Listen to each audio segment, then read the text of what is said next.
Hey everyone, Travis here at week 10, day 1 of the EU LCS to interview yet another European player at the EU LCS, the one that's not here weekly. How's it going, Krepo? It's been going very well. I haven't lost yet today, which is quite the change, actually. It's been quite some time since we've spoken to each other because all of us have been running around a bit, but you were at IM Katowice you are obviously on the analyst desk at Worlds, but you were back there doing some commentating. What was that experience like? It's always fun telling people when they do wrong stuff. Also nice to see people play really high level League of Legends. Now, on a serious note, I enjoy commentating a lot. It's something I'm going to pursue after I'm done playing. So I just got to practice that flow of the words and do those interviews. That's why we're doing this one again. The reason it took so long is because I've mentally, the last time I spoke to Travis, right afterwards, my team broke up, and I had to fly to America, and there's a big emotional loss there, not going to Worlds, and also I just only felt ready right now to talk to Travis, but it's a delight to be back. It is a delight indeed. It's been too long since we've been able to sit down together. The next question that comes to my mind is just whenever you were looking at the casting, or you were doing the casting, were you looking at any of the feedback, or did you see anything in particular from people that, was the feedback good? Did you enjoy it? I mean, I read everything.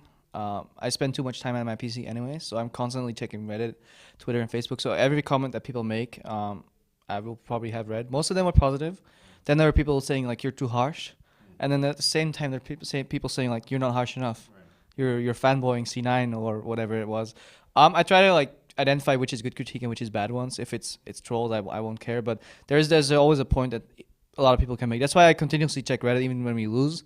Because some of those people might actually have a valid point. Sometimes I've actually gone out of a thread like these guys suck, but I'm like, okay, that's a fair point. I should have maybe changed that. And as long as you're smart and stable enough to identify which people are just mindlessly bashing you and which people are actually just critiquing you, which is fine, then you should be okay.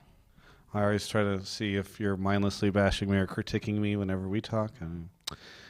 What are you doing in Europe? Yeah, well, I need one of those visas. They're really hard to get, apparently. American Express. American Express, we should have changed, but it's too late. I love my visa so much.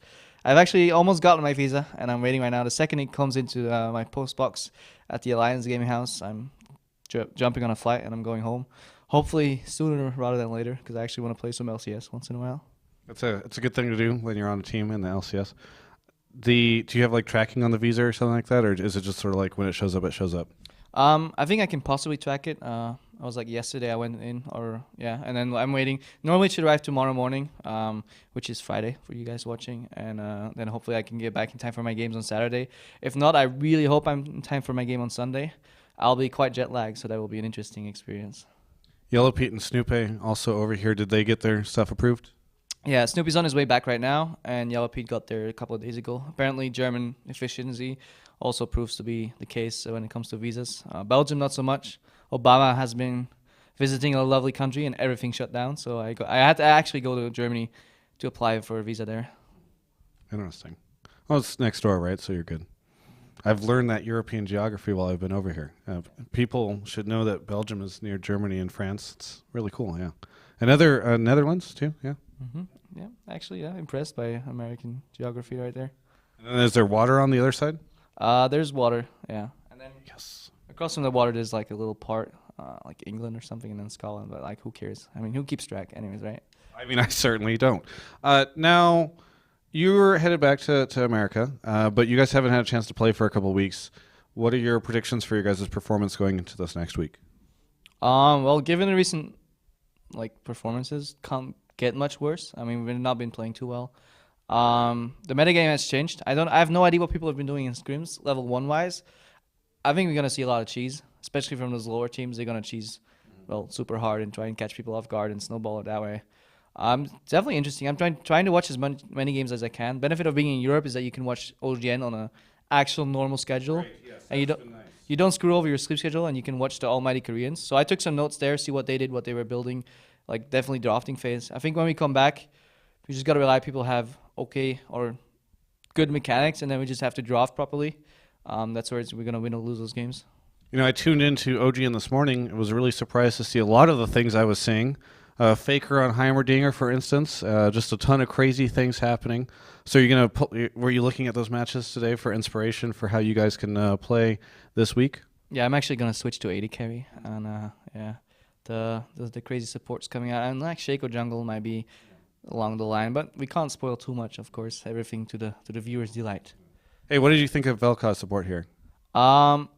See, I've been asking people. I've been only playing against some Vel'Koz in solo queue, and I absolutely think it's horrible because I feel it's really squishy, and once you get caught, you just die. I talked to Miffy, and he said Vel'Koz supports either 8-0 or 0-8, and there's no in between. So that actually comes along with what I said about what I just feel it's incredibly easy to punish it if it ever overextends. I always feel Edward was a little uncomfortable playing against it in the earlier stages of the matchup, but then you just saw once they went all in, they just still won the lane. However, I've never seen it work out where he actually pokes some people out of the lane and if he gets rolling, I can see him being a good addition. But I don't know. I just feel Thresh Leona much better.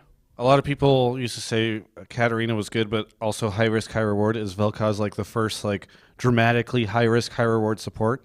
I think it's high risk and maybe like a medium reward. I don't see the high reward coming out. I mean, he has a lot of damage maybe, but how can you have a higher reward and say like a Thresh being on top of his game? I mean, if like a Thresh lands everything, or Leona does really well, or even Morg, I feel it's probably going to be better. But I've been proven wrong about these like type of picks, cheese picks. I never really saw the value in the Morg until I actually saw people play it a lot. So hopefully I'm pleasantly surprised and I pick up Vel'Koz myself later. You mentioned that you expected to see a lot of cheese come out from the lower teams or whatever in the LCS. You guys will be going into Super Week without having had much practice. Any chance that you guys will be like, let's pull out some cheese, CLGNA style? Yeah, we still remember that. I mean, when we played them in OGN, they whipped out the fromage and the parmesan, and they just went on it. Now I think we've always been an aggressive level 1 team, so every team like we're coming for you. Clearly, that's not the case. We're just going to be passive, and now they expect us to come, and then yeah. But yeah, I don't know. It opens up a lot of avenues and a lot of different type of plays, and we've already practiced them when people had wards. So hopefully they will work even better when they don't have any wards. Final question. You are at the EU LCS, which is where you spent much of your year last year. Different studio. Yeah, different studio, yes, but similar players and that kind of thing. What's it like seeing all your ex-brethren? It's really fun seeing them again. So like, there's no bad blood between the Alliance guys now because I'm staying at their place right now, waiting for my visa to come in. It's fun to come with them to LCS. Other than that, it's really cool to see all those old guys, some new teams as well. That are just all the solo queue players I met. I finally see in real life. They've been nice. If worse come worse, and I don't get my visa tomorrow, at least we can do the traditional weekly. LCS goes out after the games, so we always hang out in a local bar. Doesn't have to get crazy drunk or whatever. Just a good time having socializing between the teams. That's what I miss in NA. LA, everything is so far apart. Yeah. I mean, where do you live? Close by. I'm like, okay, what's close? Like 35 minutes in a car. I'm like, that's not close. In Europe, that's not close. So I really want to like make the team socialize a little more. I started poker night at our place, so any pro team is definitely welcome to play some poker with me.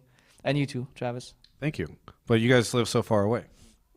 I can't disclose the location. Yeah, I mean, I'm not saying where you live. There's a very wide radius whenever I say very far away. Are you moving closer at least?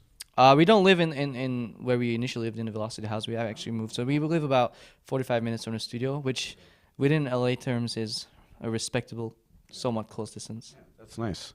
So, the actual final question, just to clarify, because you said that there's no bad blood between you guys and Alliance, or you and Alliance, because you're staying with them. Just to clarify, that isn't because you are good, friends with their chef, then the Alliance team chef.